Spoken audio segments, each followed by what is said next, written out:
So I just think number one, because I think part of it is looking at how we are created. So I think the first bowl that needs to be filled every day is your spiritual bowl. Like spiritually, you need to operate out of a full cup and not an empty cup. And so how that operates is when my spiritual cup is full, there is an overflow that then falls into a next cup, which is my health, right? So I got to operate with a full health cup, and that's not just physical, all right? Because honestly, if I'm not spiritual, it informs my health. The reason I need to have a full health cup is because that then overflows into family. Yeah, it does. Right? And so that's my next tier, my next cup. Because if I'm not spiritually full, if I'm not emotionally or physically healthy, then I'm a compromised husband. I'm a compromised dad. Compromised. Right? Wow. And then when my family cup is full, right, that then overflows into my professional. Like I don't know if you ever worked with that person. You be like, oh, yeah, it must not be right at home today. You can tell. You know what I'm saying?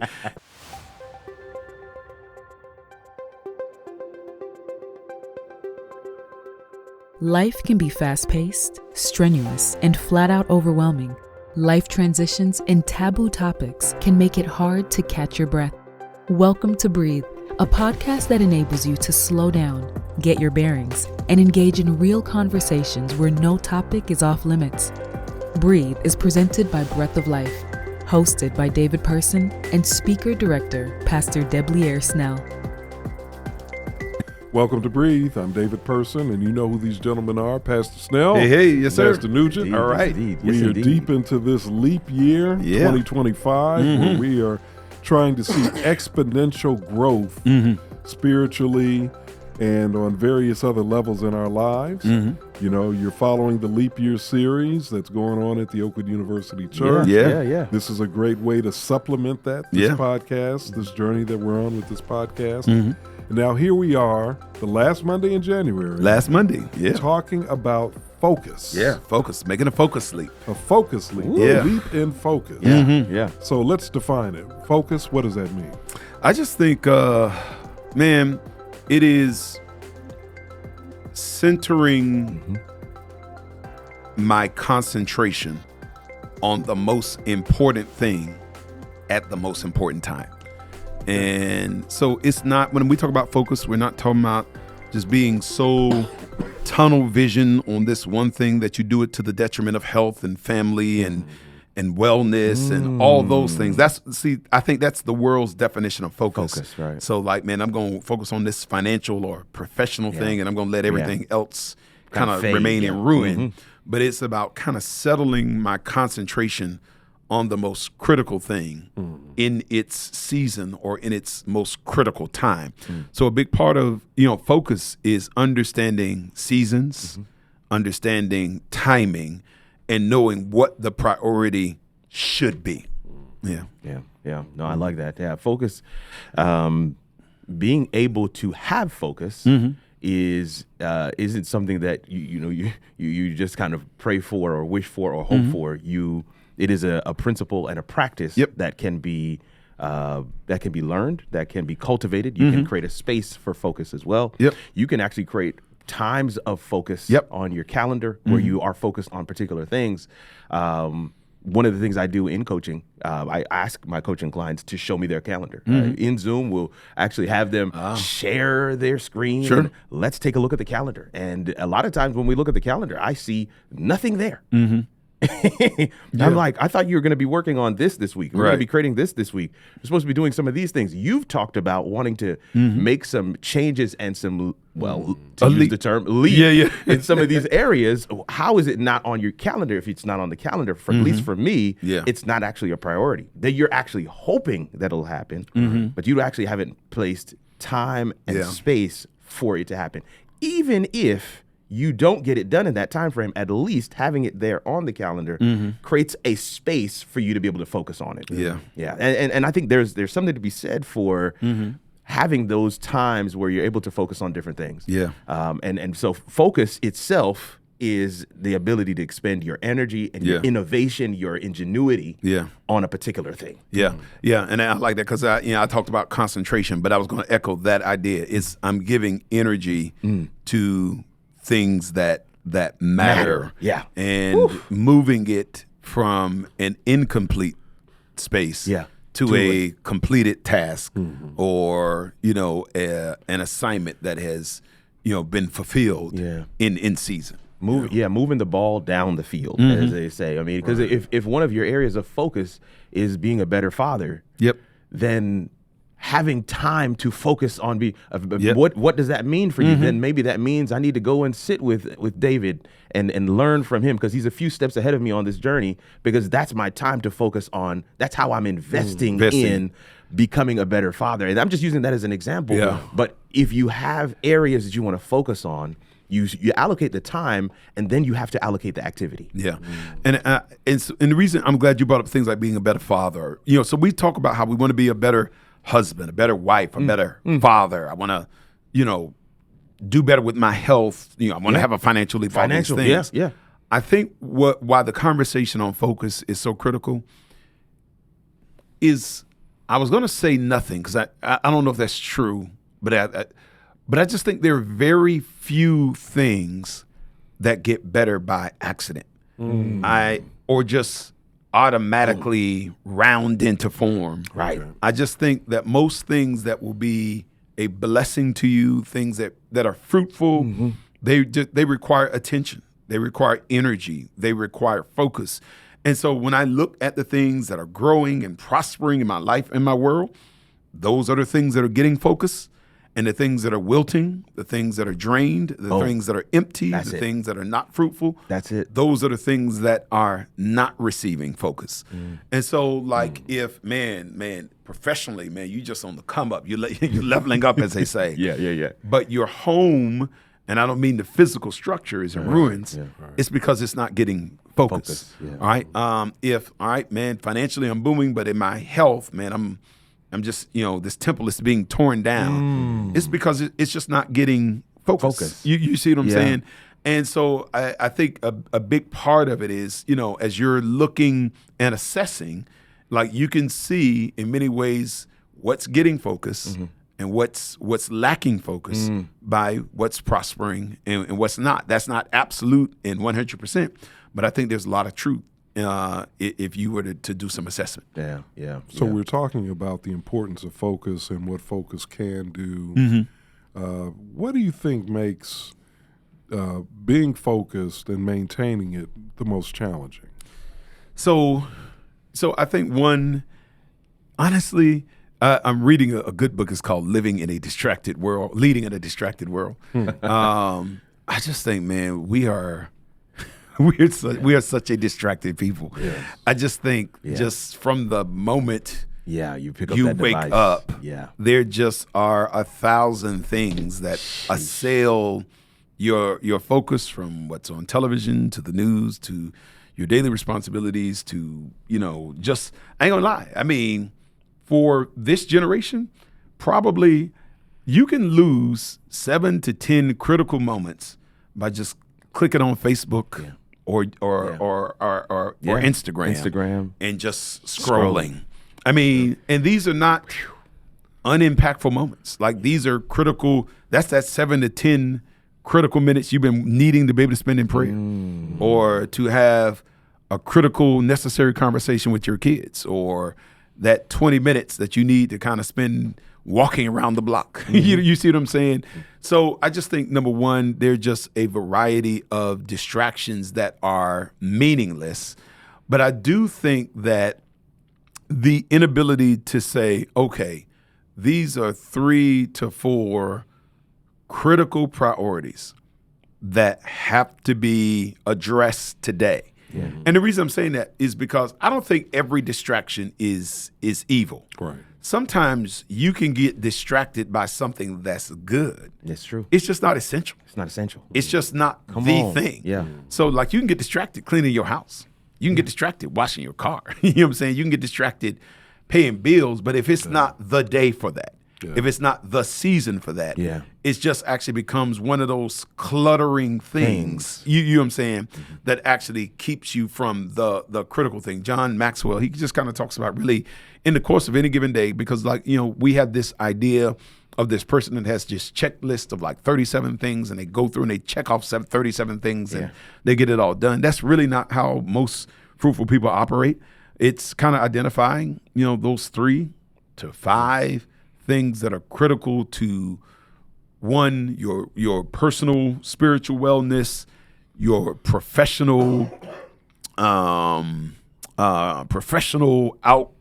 so on and so forth. Mm-hmm. There are probably 3 to 5 things that are critical every day, and that's where you have to dial in and give those things the energy, and then establish what's optional outside of those things and stuff. Yeah. And I just think an unfocused person, what they do is they give energy to optional things and not to essential things. That's good. So how do you prioritize? Yeah. So I just think, number one, first, I think life should operate like a fountain. Yeah. So you know how like a fountain works, where it's just like you have these cascading bowls. When one bowl gets full, it overflows. Oh, yes. And it fills the next. It overflows and it fills the next. And it overflows and it fills the next. So I just think, number one, because I think part of it is looking at how we are created. So I think the first bowl that needs to be filled every day is your spiritual bowl. Mm-hmm. Like spiritually, you need to operate out of a full cup and not an empty cup. Mm. And so how that operates is when my spiritual cup is full, there is an overflow that then falls into a next cup, which is my health, right? So I got to operate with a full health cup, and that's not just physical, all right?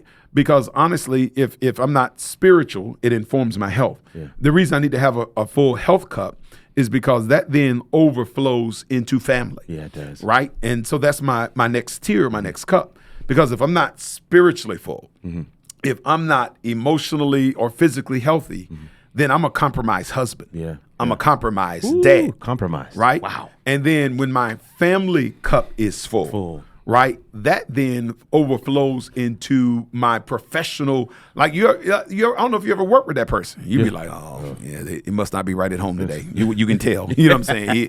That's real. Her and her man, they had a fight today. Him and his wife. You know what I'm saying? Yeah. So I think that. Doing something. Yeah. So because I think what we tend to do is I think we invert that order completely. Where the first priority is work. Or the professional outside stuff. Yeah. And then maybe it's health. Maybe. Then maybe it's family, and then spirituality is somewhere, So I just think it's making sure that the critical cups are full and overflowing so that it spills over, into the things that matter the most. Yeah. And so what allows me to be my best self when I leave my house, in here, at church, in a counseling session, in a board meeting, is when my spiritual cup is full, when my physical and emotional health is peaking, when my family is well, I can give you all great offerings when life is well at home. Right. When life is not well at home, my offerings that I can present to the world are not as good. No. They're not as meaty. They're not as rich. Now, guess what? There are some exception days, but those, as a pattern, if life is not well at home, it's going to show up in every other area of life. And so I think that if we can prioritize it in that way, where those cups are full, it overflows, and then I'm in the overflow when I step into, for me, my professional space, because those critical cups are full. Let me add here, just for the prioritization piece. I think this is what Pastor Snell has shared as a masterclass in terms of understanding where the priority should be. But I think many people struggle with understanding what their priorities actually are. I think we lie to ourselves. Yes. About where the priorities are. What is our current priority? Our professed priorities are not our actual priorities. Yeah. Because somebody's listening to you right now and saying, "Oh yeah, I prioritize spiritual and then health and then family. I feel like I'm in that order." Yeah. No. And my challenge to you, my go back and really assess where you're spending time. What kind of investment has been made. What kind of investment you're making. Because your actions are going to tell you, they're going to inform you, actually. Forget everybody else. They're going to inform you where your priorities actually are. And that's why it's critical about having the priority thing right. not just from the perspective of this is my aspiration. Yeah. Like this is what I want it to Right. be. Yeah. This is what I think it is. Yeah. No. What is it? Is it? And there are Yeah. some measurable ways for you to be able to go about figuring out what your priorities actually are. And what I like about that is there should be no shame in discovering Yeah. who you really are. Yeah, Absolutely. That's right. Yeah. Yep. But there There also should be. no shame in saying, I need to change. I need to change. Yep. You know, so let me reprioritize. Yeah, yeah. Recalibrate and go back to it. Yeah. and say maybe that's not serving me well. And can I admit that there are weeks I have to recalibrate Recalibrate. in real time. Yeah. Like there are days where I look at it, I'm like, whoa, I didn't prioritize my health at all today. Or I didn't prioritize family at all today. Like in terms of like what I actually gave time, focus, and energy to. Yeah. Like, oh Yeah. man, they didn't get nothing today. That's it. Except for a ride to school Mercy. and back home. Mercy. And so all of us, I think, have to recalibrate in real time and make adjustments as we go. This is why reflection is so critical as well. Being able to look back, look at the day, look at the calendar, look at your agenda, look at your journal, and say, oh, I really have been slipping in this area, area, because it will happen. And recognizing that you at the beginning of the year, you know, everybody wants to set things right. Sure.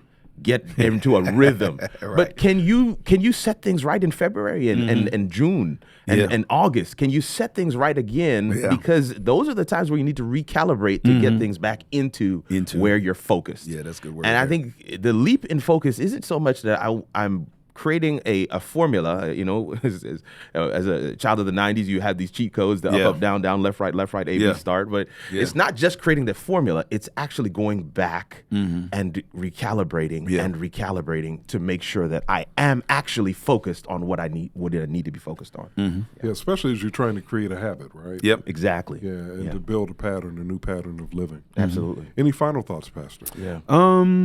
So one of the things, if I could just say with focus, I think one of the battles I think for me every day, and it is, I have to fight for a clear head, is to kind of really have that moment of clarity, where I can, you know, just kind of really prayerfully sit down and vision out the day, and that moment of clarity is really important because it helps me filter. It helps me realize what I need to give time to, Right. and what I can't, what I can't give time to. Right. It helps me know, because generally, you kind of know where, I don't know, once you reach a certain age, maybe, I don't know, maybe it's an age team, maybe it's a discernment thing, you know where the distractions are going to arise, and you kind of know where your temptations are to veer and to be detoured, in a way that's not going to be fruitful and productive. Yeah. And so I think a big part of it is scheduling time to have a clear mind. Just, maybe, and so for me, sometimes, either right before or right after devotion, is I just have to kind of empty my head a little bit. I need to be still. I need to really think through the day and enter the day settled as opposed to frazzled. Frenetic. Yeah. You know what I'm saying? Just responding to things as they happen. But I can approach it in a little bit more of a proactive way because I've kind of seen the day unfold. Yeah.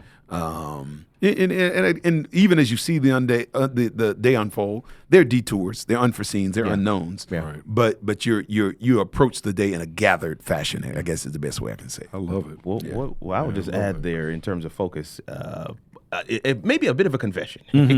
Social media was a huge one for me. Yeah. A stealer of focus. Sure. And so what I did is I changed the notifications on my phone and devices, laptop, whatever, so that I am actually not getting those notifications anymore. Yeah.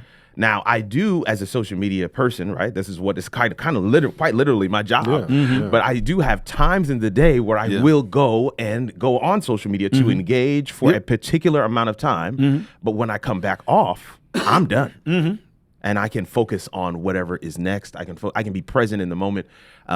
We have a game night on Tuesday nights at our house, and it's supposed to be a no phone space. Now if I go and be off, there's some weeks where even my son is like, "Hey, Dad, the phone's not supposed to be here," so I have to put the phone down. But I'm saying, again, these are other ways that you can recalibrate is having accountability is what I wanted to get to. When you make it known that these are my times for focus, you can share. I can share with Doc Snell. I can share with Doc Person.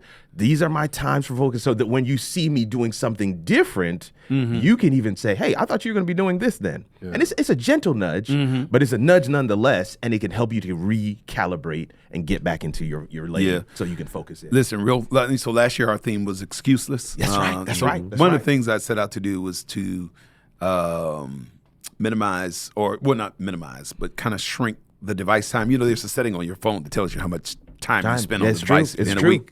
It ain't gonna lie. 2022, 2023, it was a staggering amount of time. I guess that's the best way I'm going to say it. Yeah. But I can just attest that a year later, I was able to kind of cut that amount of time down by about 20%. And so it's still too much. Yeah, I'll be honest with you. But I was able to. I had to make some decisions. So there were some games I just had to delete. Yeah. Like I was just like, I can't. I get lost here. I have an override button in my head that says override what you need to be doing when you're playing. Let me play this this game. So on and so forth. So I just think that if you're going to be a focused person, though, there are going to be some things you just have to say no to. And for everyone, it's a little bit different. So some people they're really into the social media scene. Others, it's games. Others, it's fantasy football, it's sports, whatever it is. Whatever it is, yeah. And see, what it is immaterial. You know what I'm saying? What it's keeping you from is the critical thing. Yeah. And so I just think that, some of us are going to have to look at it and say, I need to tell myself no when it comes to binge streaming shows. It's so true. You see what I'm saying? Yeah. Because there are some of us that will lose 14 hours in a weekend. You see what I'm saying? Yeah. Streaming Love is Blind. You see what I'm saying? There was, again, we're not trying to insert show name. Right. You know what I'm saying? Don't insert show name. But you know what I'm saying? Or whether it's social media or what, for me, I'm like a sports talk radio. It's funny. I actually listen to more talk now than I actually watch games. Yeah. You see what I'm saying? Wow. It's crazy. I'd never the recap. Yeah, the recaps are and all that stuff. Yeah. But it's just like, okay, I'm having to kind of say, all right, how does that fit into the larger picture? So it's not complete elimination. No. But it's saying, I got to put some, what's the term? Parameters. Boundaries. I got to give it some boundaries so that it doesn't run into spaces where it does not belong. That's good. I love it. That's good. We're going into this leap year talking about focus. Focus. Real important if you want to be successful in life, if you want to be successful in your spiritual life, in your relationship with God, you got to have focus. You do. You got to prioritize. You do. That's what we were talking about today. And we hope you'll join us on this journey, this leap year journey, as we try to achieve these things by the grace of God. And, the way we're doing it, it's real simple. We're stopping right now. Getting that focus. We're praying for God's blessing and help. And we're going to take a breath. We're going to breathe. Breathe is produced by David Person for Breath of Life. Executive producer is Debleaire Snell, and sound engineer is Kirk Nugent. Audio episodes of Breathe can be found on Apple, Spotify, or Google Podcast platforms. For video episodes and extra content, check out the Breath of Life YouTube channel.